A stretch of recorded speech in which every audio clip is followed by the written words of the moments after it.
Today is all about Israel and Iran conflict, and we want to take a look at the impact in the Middle East. Before that, let's take a look at some stories making rounds globally. Just some stories, a couple of 5-6 minutes to just go through. Let's move straight down to what is happening in the U.S., where Donald Trump case about the hush money is what is in vogue. Don't forget that in America they have the jury system of, justice administration, and they have to select jurors to come put their own knowledge, their own effort to ascertain who is guilty or innocent in a particular case. And this time around, the jurors that want to really come out for Donald Trump, dozens of them were rejected because the American system felt that they might just be partial in the judgment when you talk about Donald J. Trump. Okay, because he has been through a lot, and it's like his followers are like so massive, and everybody really want to come out to show their solidarity, to show their support. But the system says, no, if you are in a certain relationship or you show emotions, positive emotions towards the man Donald Trump, definitely you might just be biased in the kind of judgment as a jury that is going to like come at you or say yes, no, or let's set this man free. In this particular case, dozens of them coming out to say we want to be in the jury. American system said no, you just can't trust your judgment because of your connection one way or the other to this man Donald Trump. Now, since those have been rejected, how do you think the jury will be formed?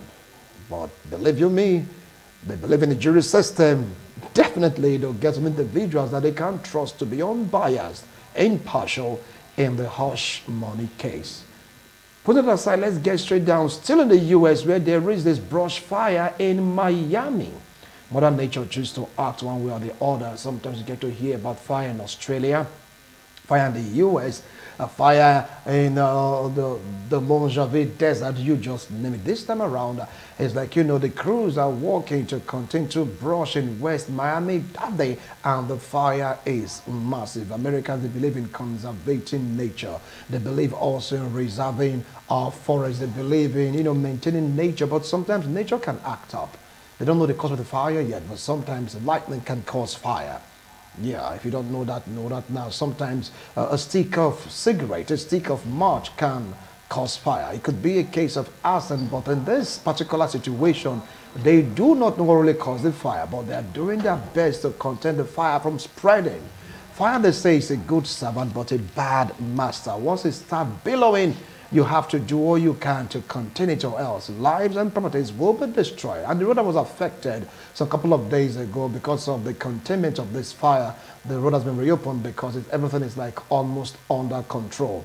Area helicopters just coming around you, pour 1 or 2 chemicals to douse the fire, to remove oxygen from a particular area, to choke the fire, at least to make it come down to the barest minimum, so it will not go ahead to destroy life and property. Even in Miami, I believe that the firefighters definitely know what they are doing, and there's a chemical being poured into the fire to choke out oxygen for the fire to subside, or better still extinguished. The report we're getting right now is that everything is almost not totally under control. Finally, let's move straight down to China, where the economy of China is doing wonders.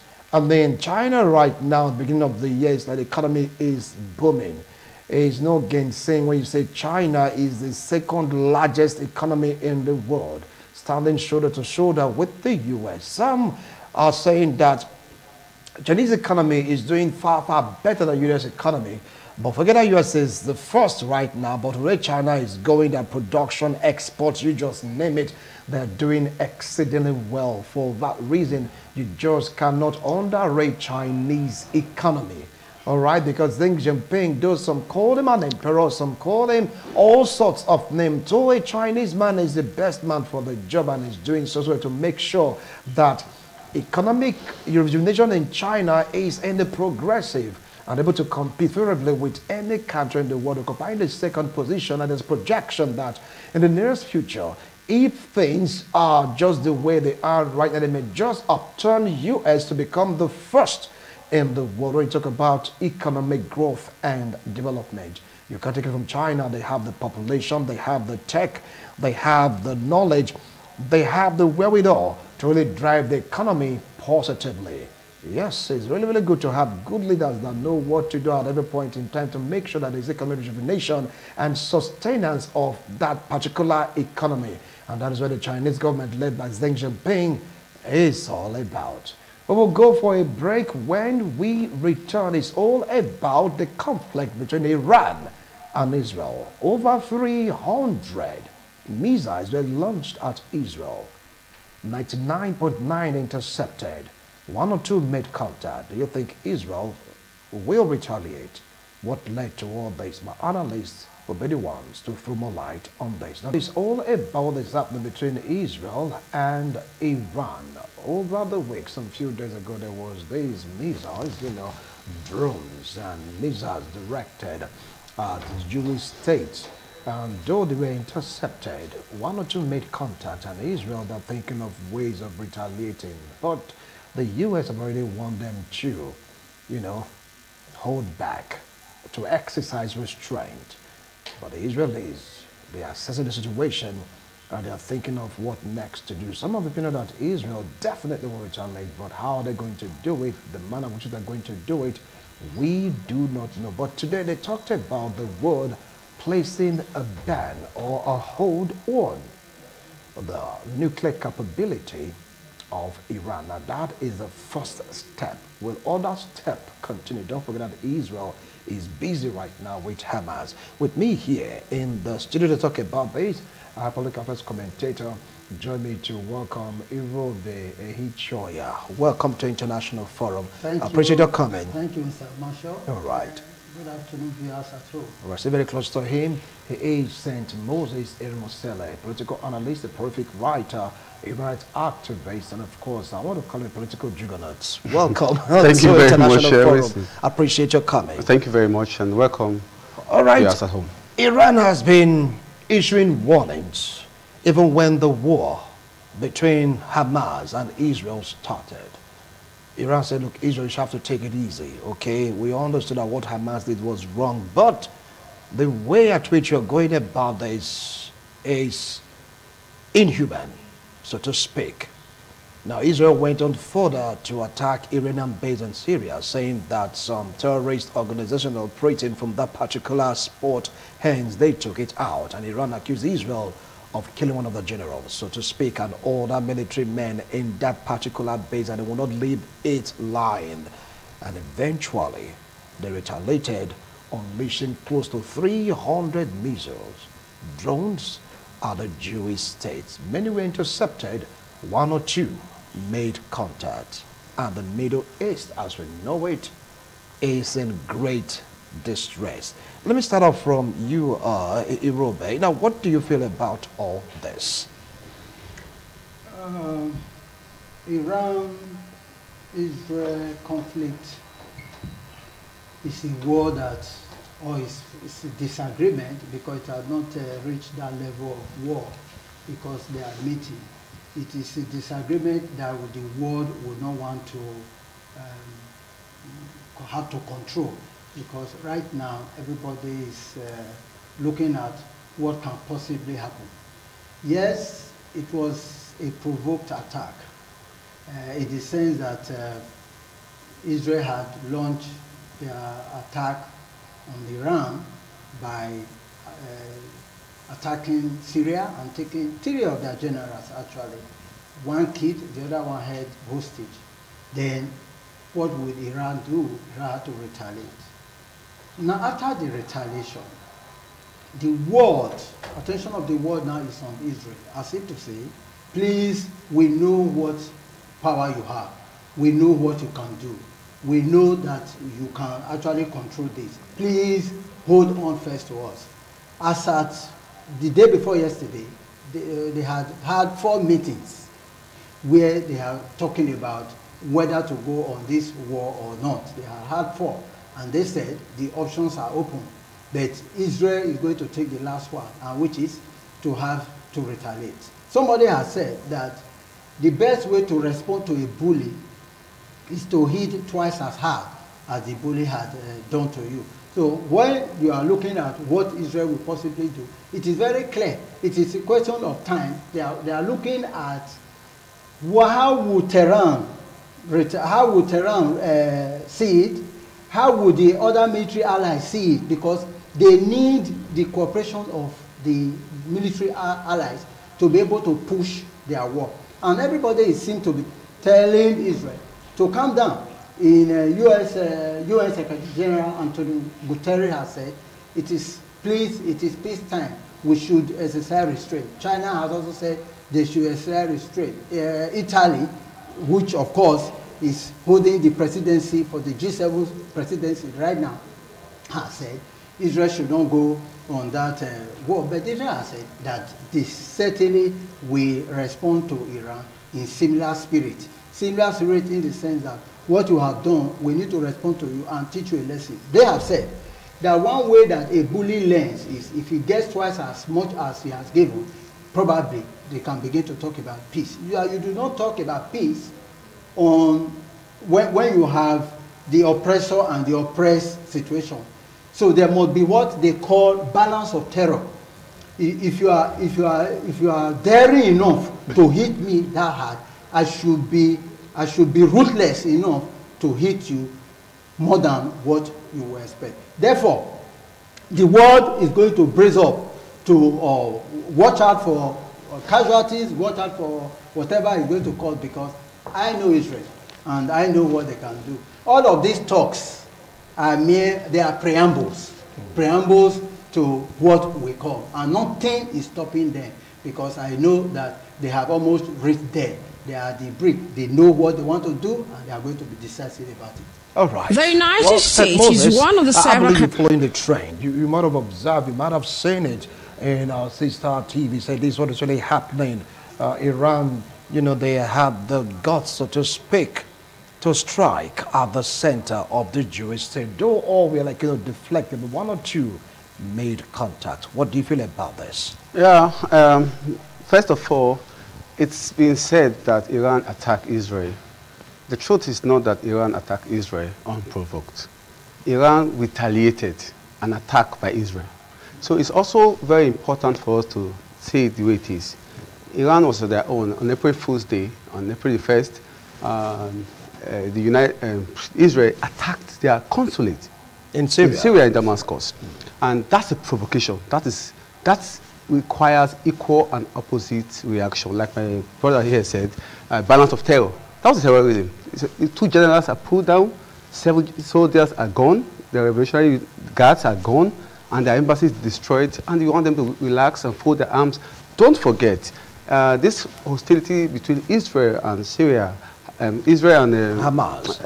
Israel and Iran has dragged for a very long time. It's not only because of the Hamas. From 1947, they've been having their fight. Between 1947 and 1953, they had the first phase. And that first phase was a hostile period. From 1953, when there was a pro-Western head of Iran, and then there was this peace. It was like a friendly period. From 53 to 79, when there was a revolution, when the Shah revolution, the Islamic revolution took place, there was this great hostility against Israel. And from the Gulf War till now, this is a new phase in the fight between Israel and Tehran. And now, because of the Hamas crisis now, and the stance of Israel perhaps, and Iran perhaps, Israel goes to Iran, destroys their embassy, and you provoke them, and the people try to retaliate. Yes, I know Israel will definitely retaliate again. Not that they are retaliating. They will now do a further offensive against, because it's in their character. The Israel today, and please don't forget, don't mistake this Israel today for the Israel of God. That's what's making most Nigerians get confused. The Israel of the Bible are not these people we see today in Israel. There are people called the State of Israel who do not recognize the God that we knew. That is your own commitment, like they're still the Israel of God. That's what they're going to say they are. The Israel of God is a religious topic. We can talk about that another time, a very long discussion. But the Israel of God is different from these people today who don't even recognize the Bible. They recognize Jesus that we knew. So, but the point is, they are a people, a normal human being. And if they provoke you, there's international rule for responding. Iran has just done that. Within 2 weeks, they responded to the attack.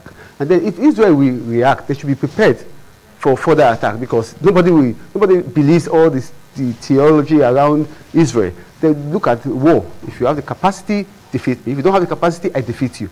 So, but if you want us to live in peace, diplomacy. And that's what I will encourage Israel to adopt, diplomacy. All right. He said he wants to encourage Israel to adopt diplomacy. From what he said, Israel, they are the aggressors. They attacked first. Now, what did they say about that? Being the aggressor, because now they are liking Iran to be the bully. But in this case, who is the bully? Who started it first? They said, who is the bully? Usually, when you say attack, you are going to weigh against the effects. How much devastation did it cause? Because we don't talk of, who actually bullied or who is not. You know, like I used the term, I said provoked attack. I didn't say unprovoked attack. It was a provoked attack. So when Israel was going to shoot, it was just maybe a retaliation. And now we are looking at the two warring countries who are actually also again looking at the world interest, the interest in the Middle East, like you said. How does the war or how does the peace in these two countries affect the other sub-regions? How does it affect them?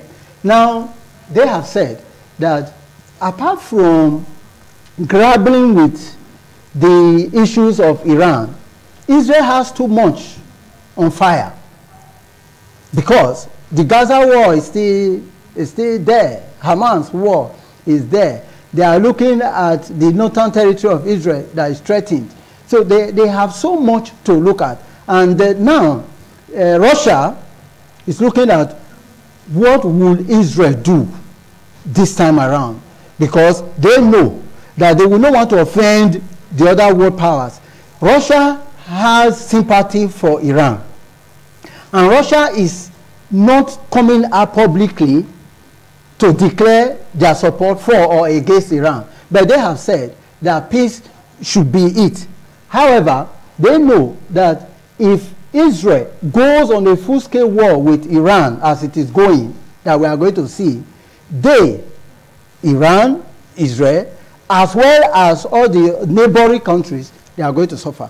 And so they are looking for a way out. What is like you said, the diplomatic way out of the quagmire? Yes, quagmire it is, but there is no diplomacy that can remove, like they said, the bullies will continue to bully until there is a reprisal. But in this case now, who is the bully? You keep using the word bully. Who is the bully in this scenario? No, in this scenario, yeah, the way it is Iran. Because they have asked Iran not to do what they have done. You talked about 300 missiles, ballistic missiles, that they have asked them not to use, which they launch. Thank God for the military superiority of Israel that they are able to control it. So they feel it, they see it as a threat. And when you are operating from the position of the threatened, that is threatening you is a bully.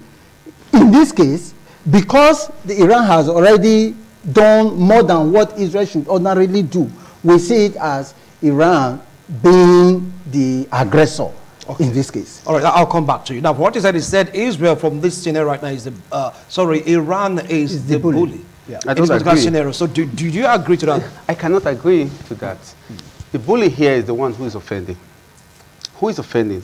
Let me do an illustration here. Yeah. Nigeria is a sovereign country. We have an embassy in Syria. And our embassy in Syria, we have a quarrel with Ghana. Yeah. And Ghana goes to Syria and burn down our embassy, kill 2 Yoruba men, 2 Hausa men, 2 Igbo men, and 1 Edo man. And then you now ask us, Nigeria, don't do anything, don't do anything. Just relax. Hey, let's make peace. That is not an advice. That is telling Nigeria to be stupid. The best reaction that Nigeria can make and pacify its own citizens is to first, you've killed us, you destroyed our people, let us show you our power. In that magnitude? In the small, 300 missiles is small, that's not a war. 300 missiles, that's not missiles. They have nuclear powers. They have capability beyond. Okay, this war will tell us if they fight. This war will show us who is actually superior, because the war is actually about superiority in the Middle East. Yes. Israel wants to prove they are the superpower. Iran want to prove they are the superpower. Israel want to prove that they are the children of God in the Yahweh fashion. Iran want to prove that they are children of Muhammad in the Allah fashion. And then it's become a religious war that will engulf the whole Middle East and that will eventually engulf the world, because America will take sides. China will not sit down. China will take a side. Russia will take side. And even Nigeria will have to take sides at some point. And then the world war has come. That's how it starts. So but Israel should swallow the humble pie and do what their God has told them if they ever believed in God. Because Moses did not tell you to be an aggressor.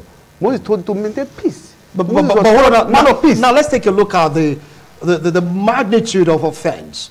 All right, now Israel targeted their consulate, right? Precise target. Yes. And right now you're throwing over 300 missiles into a Jewish state. Is there any way to measure of this kind of aggression? 300 missiles, and you only 1 or 2 got to the place. Maybe only 5 missiles. Because of the best capabilities of Israel and of course their allies. Oh yeah. Also, that tells you that 300 was not even big enough. Probably I'll be 1,000, so that maybe 100 will get to the position. The point is, I'm not supporting Iran in this case. Get me right. I'm not supporting Israel either. I don't believe in no religious theory around these countries. I see them as individual countries of people by humans. Yeah. And so the point is, if you provoke me, you get ready for an attack, because there must be an equal and opposite reaction, sometimes superior and opposite reaction for every action. So if Israel never envisaged that reaction, then they are not really into diplomacy. Because if you attack somebody, don't expect him to use the stick that you used against him. He will use something bigger because he thinks that you deserve more. He's provoked. You can kill 2 generals. You know what that means? 2 of Nigerian generals that put down in Ghana, by Ghana, and Nigerians tell you that you should just relax. We'll go down maybe and kill 17 generals. And let us get ready for war, because we know that they are coming to kill more. That's how war starts. But to avoid it is to stop at that point and say, okay, now we have provoked you and you have reacted. What's the problem? Let us resolve it. Take note, Israel have been bullying Hamas for a very long time. These are human beings. Look at the people they are killing in their homes, in the hospitals. That's abomination, abominable. Against the Bible, against common law, against every idea that's right. You don't do that and continue to continue to enjoy peace. You must expect people to get angry, and they are sufficiently angry. And you now went ahead to now provoke them. You fall into their hands. If they hadn't done that, Iran cannot throw missiles. If Iran threw missiles to Israel without that provocation, America will not wait for a discussion. It will drop some bombs in Iran, yes. and that's how it is. Well, from what St. Moses said, he said Israel this time around, they are the bully. He gave an example of what really happened, even drew an analogy of what might just transpire between Nigeria and Ghana. If Ghana ventured to go attack our consulate, kill 2 generals, definitely Nigeria will react. But take a look at the scenario. The US said, look, Israel, exercise restraint. Calm down. Yeah. And they told Israel, we will not join you to attack Iran. 2 distinctive statements. Do you think with this non-affiliation, or we're not calling it now, on solidarity move by Americans towards Israel, do you see them having the guts to go strike at Iran? Don't forget, 1 or 2 really struck target, no casualties. But in the case of Iran, 2 generals, so to speak, were involved, and some other soldiers were taken out of the board. Take it up from there. Yes, in international politics and diplomacy, no country ever advises any other country to go to war. In fact, nobody tells anybody to go to war. You know where it strikes you, and then you know how to react. However, in reacting, they will want to curb the excesses, because the spoils of war and the effects of war are not things that you draw on the board. You know where and when to start, but you will not know how it will end, the magnitude. So that is why the entire world is wary of going to war. If America is advising Israel to calm down or to take it easy, to exercise restraint, that is normal. In fact, it's not just the America, it's all the allies. France has also advised, German, Skov has advised, China, in fact, they are all advising that calm down. Let's look at it this way. Let's exercise some restraint, because they had actually warned Israel that Iran was coming out for them. There was a warning. So the magnitude of what has happened now, the effect of Iran attack on Israel is this low, because they were able to foresee what was coming. They saw it coming because from the allies there, they warned them that Iran was coming, and so they were able to control it. Now Israel is saying, thank you, you have done what you think you want to do. Wait for us and expect us to do something. We just hope. I don't want to use the word pray. I like to say we pray.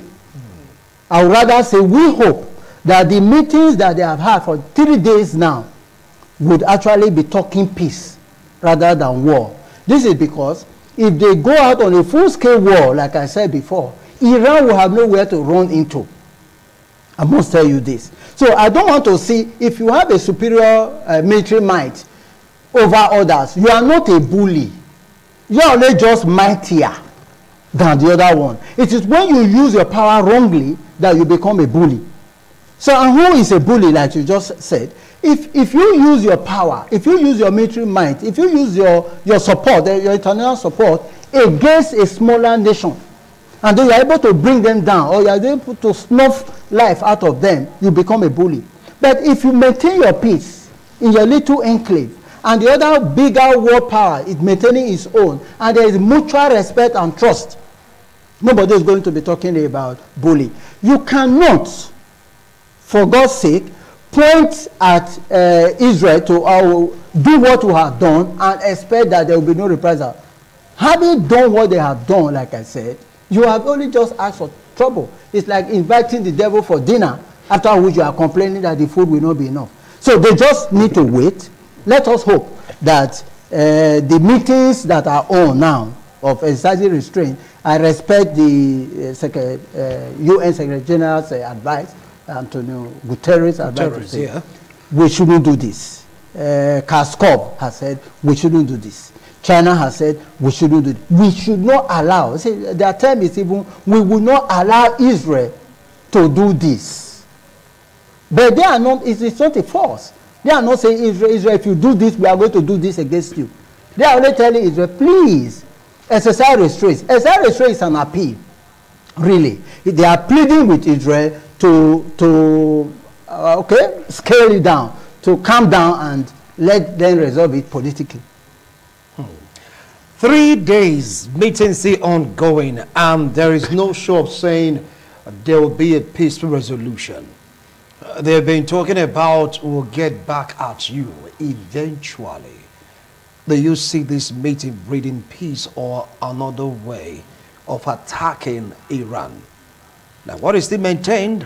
Iran is the bully in this case. Yeah. It's an opinion. Everyone is entitled to opinion. First of all, as of today, I just watched on CNBC, and they said they had a second meeting today. The World Cabinet had a second meeting today within 24 hours, and the outcome is still attack. How to attack, not whether it's how to attack, when to attack. Yeah. I see this going to lead, definitely there will be an attack. Definitely, because I know it is a war committee. So the war committee. Yeah. Now, and it's not the best approach, because it's going to lead to a cataclysmic, a war of cataclysmic dimension. But if Iran knew that it's going to lead to a, why would you do such? Iran is prepared for war since 1947 with Israel. Oh, they want a rematch? They've been prepared for war since 1947. In 1947, Iran voted against Israel to join the United Nations. 2 years later, they voted against Israel. In 1947, they voted against Israel in being admitted the territory, partitioning Israel at that time. They said, no, they don't accept that British partitioning. For 49, 2 years later, they still voted against Israel joining the United Nations. Between 1953 and 79 is the only period they had some level of peace, when Iran had a president that was pro-West. From 1979, during the revolution, they have sworn. In fact, they did not even recognize Israel. They do recognize Israel as a state, and they vowed to bring Israel down. So it is their mission in life to bring Israel down, so they have been preparing for this day. So this trap that Israel fell into was a trap they actually, if Israel had not fallen into this trap, they would have gotten on that trap. They've been waiting for one, what you call pretext in international politics. A pretext, something we will say this is the reason why we did what we did. They're prepared for it, and I expect Israel to know this. If they don't know this, unfortunate, because when a person has been preparing for you for a long time, and you rush to him with all vehemence, you want to, because you think you are a strong, powerful person, you will be shocked at what happens to you. When I was a young boy, something like that happened. A big bully. I have a big bully. I played table tennis every time. He used to bully me and beat me. One young guy called Monday, my neighbor. He was always, he's bigger than me. Every day he would bully me. He would take my bat, take my tennis. One day I was preparing for him. Psychologically. I had been prepared. This day I made up my mind. Monday, he didn't know. Because he thought I was this normal, small Moses, you know.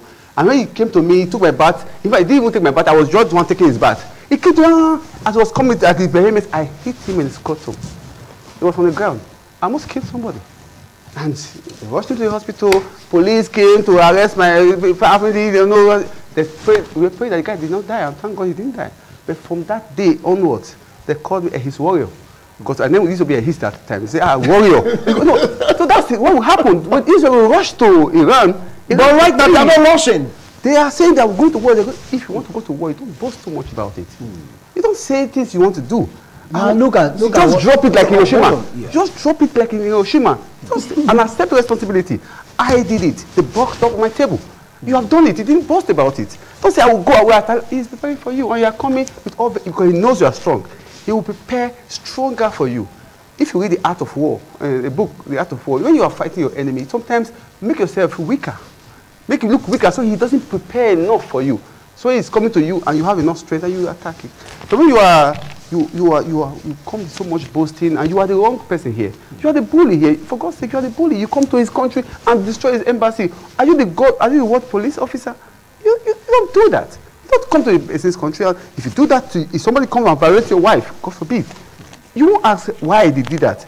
You first of all do something before you ask why he did that. Well, two of us. And that's what happened. All right. Over now to you. You wanted to react to some of his comments? Yes. We see, let us look at again what is happening in Iran and how prepared they are for wars and eventualities. In Iran, for example, there are two kinds of army. We have the army that is loyal to the religious leader, Ali Khamenei, yes. And then for the president. There is a group they call IRGC. Yes. Islamic Revolutionary Group Corps. And that is a military arm of a terrorist group. In your opinion? No. In the world opinion. No, hold on. In your opinion. Later you react to that. Just hold on. Let him land. Yes. It's an arm. It's a military arm in Iran. That is, they are no state actors. You have the Iranian army, and then you have the IRGC group. And now Israel has said that group should be disbanded. The United Nations has said that group is a terrorist group. And it is that group now that is responsible for the attack on Israel.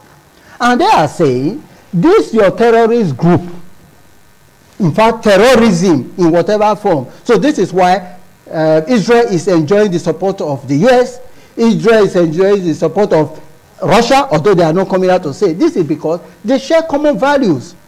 No to terrorism, yes to sovereignty, and etc. So the IRGC group, which is the terrorist organization in Iran, a parallel army to the Iranian army that is fomenting this trouble, should be disbanded and dislodged. And Iran is saying, no, it is not a terrorist group, and that they will continue to have that as a support group. And so the world is asking, who are these people? Tell us their missions. Let us know we'll talk of the scale and the extent of what they can do, the world they can go into. But they come behind to hit. And so when the world armies are facing the Iranian army, it is this group that will even regroup, back up the Iranian army, and unleash terror and mayhem against International Convention on War. So this is the issue, and this is why what do you call that? Israel will dislodge this group and there will be an end to it. So the world is watching, and so they want to see how much of restraint Israel can actually keep before they talk about that. And Israel is saying, we are not talking peace until that IRGC is dislodged. IRGC seems to be in the center of this, and they are not denying it. They said, you killed 2 of our generals. This is a retaliation. It's like they are saying, bring it on, we are waiting. I mean, from what Israel said, this is a terrorist organization. The world should identify that group of terrorist organization, and of course, their quest to have this nuclear power should be also scuttled. Take it up from there. Do you see Iran giving up this army? First of all, who defines a terrorist group? A country has an army, divides its army into part A, part B. What's your business outside the country? Don't forget, African National Congress in South Africa was declared a terrorist group by this same the world. People fighting for their independence declared a terrorist group, and their leader was sentenced to prison for 27 years. He suffered the falsehood perpetrated by the Western media. You don't continue to say that. I'm not supporting Iran in any way. I don't even know Iran. I don't even know Israel. I don't care. I'm looking at it from an independent observer from outside. Let us not be carried away by their internal fight. It's not our business. It doesn't affect the price of rice in the Nigerian market.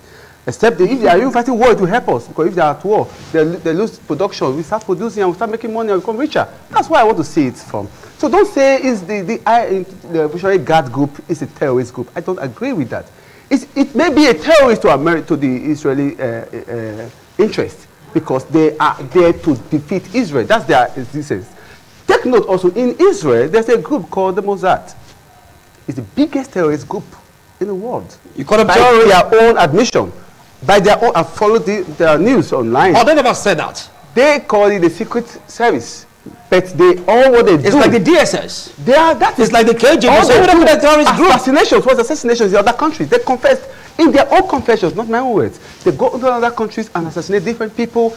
Over the years since 1947, they've been doing this, and we don't call them terrorist group, but they are doing exactly terrorism.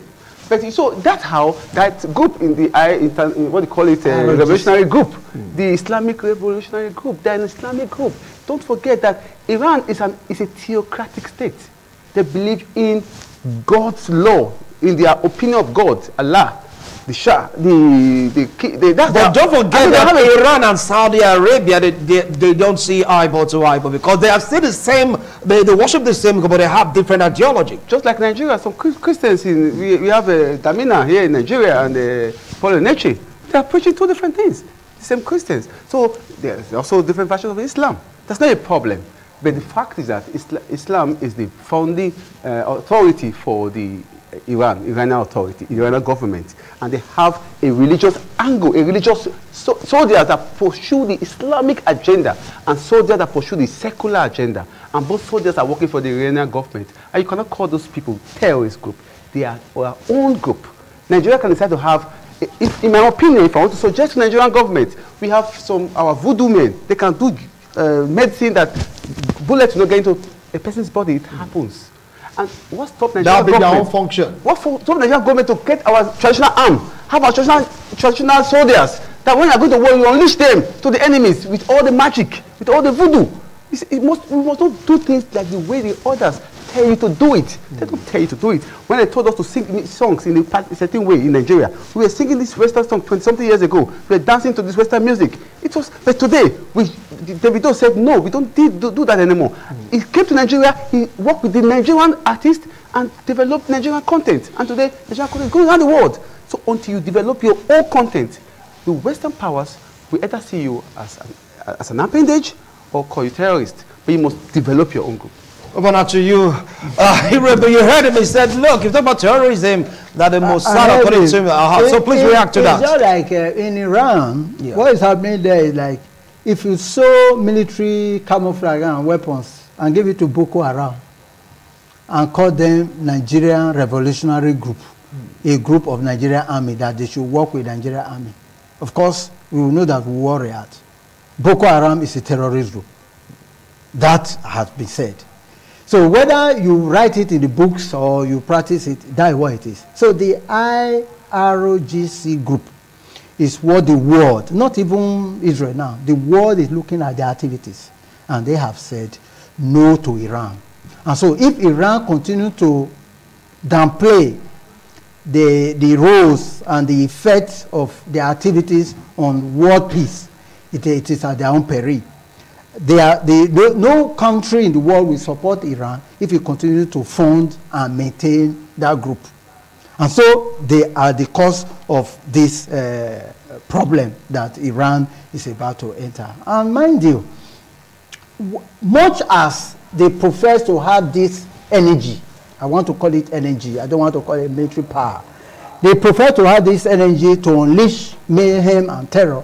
They cannot stand the Israeli might. They cannot. But they said they'll be preparing for, like, you know, they can prepare for like forever. Yeah, they can prepare forever. They can prepare for as long as they wish. And now, why is the world begging Israel to calm down, to exercise restraint? Because they know what it will lead to. They know what it will lead to. It's just like you have a Ukraine war. So before the war started, it was, let us talk peace. And nobody seemed to have listened. And so the way it is now, if what we have seen so far is anything to be called war, what we are going to see is going to be total. And then, again, it's going to spiral. There's going to be effect on the other world powers, and there's going to be effect on other nations. And my friend talked about what gain do we get? What are we going to get? Of course, people get from they call it the spoils of war. What you get from, if for example, Ukraine, when Ukraine and Russia war started, the importation of wheat to Nigeria and other nations came down. Yes. Yes. And then what now happened? So other nations were now able to export, bring in, and then they are better for it. But we are not praying for that kind of advantage.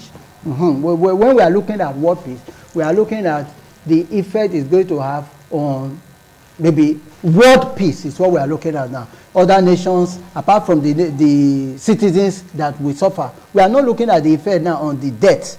How many persons are going to die, and how many persons are going to be alive at the end of the war? People will hardly count that. They are talking of infrastructure, military bases.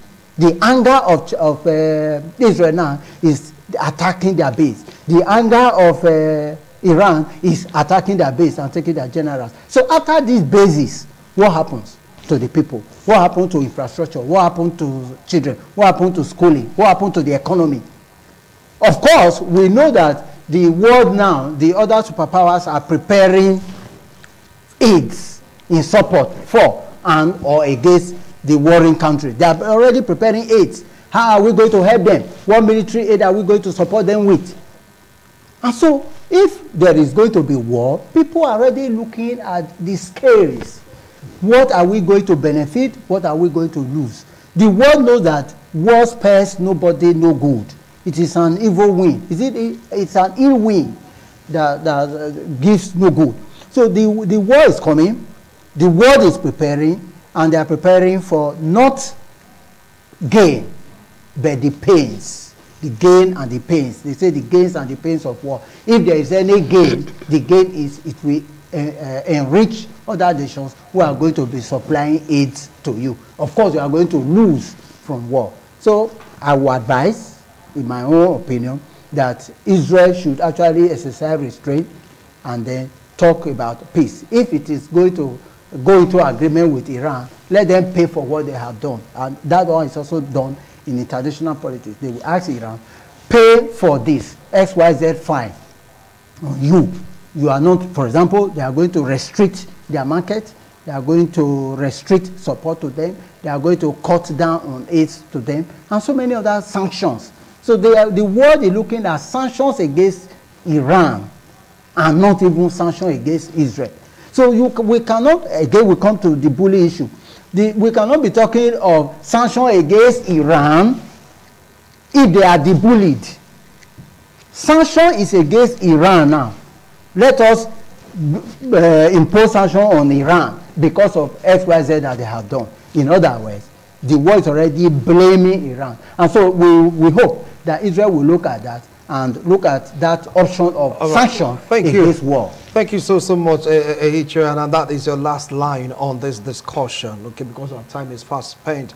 St. Moses, you have the final take on it. Don't forget that Iranians, they are occupying Iran as a state. They're placed under heavy sanctions already. They're battling seriously with sanctions. All right, now the world didn't really, how will I put it now, sanction Iran for the act of sending over 300 missiles and drones to Israel. They just said, look, everybody exercise restraint. They even want Israel, exercise restraint. Do you see a showdown in the future between Iran and Israel in the shortest possible time? In the immediate term, I expect Israel to take a step, an aggressive step against Iran, not because they are right, but because it's what they would do. And I also expect Iran to retaliate. And at that point, the United Nations will come in between them and take a decisive action to stop the war, because whatever happens in that conflict would spill over to the Middle East. And because the Middle East has a lot of interest from the West and from the East, it will spill over to the world. And what Nigerians should be thinking about right now, it's not even whether who is right or who is wrong. I don't want Nigerians to be thinking about that. Start thinking, what can we benefit? It's not doing the wicked, it's being realistic. Russia and Ukraine have been fighting. What do we benefit from this? Because we didn't know what to do. We don't benefit much from this. Rather, we are saying dollar skyrocketing. Let me give you an example. We are saying the price of oil. Iranian oil, for example, Iranian XY gold, Iranian this.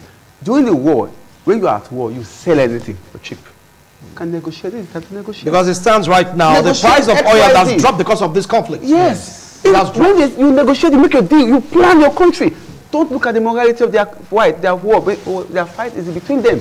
They know their chorus. Their chorus, if I go into their chorus, it's a long thesis. The chorus in the Middle East is a chorus that affects you and me, black and white. Sometime in the future, we'll talk about that, but not today. But they should exercise restraint and maintain peace so that the world can enjoy peace. But if they want to fight war, they should make us gain, not suffer. Thank you. Well, thank you so much, gentlemen. 141 against that law indirectly. Nobody really wants to see the showdown. Nobody wants that showdown between Iran and Israel, because the Middle East definitely will bore. You don't want to take us back to the 70s or 60s when all nations in the Middle East guide against Israel. You know the outcome of the war. Maybe someone wants a rematch. Nobody wants that. They should exercise restraints. Gentlemen, thank you so much for your wonderful analysis.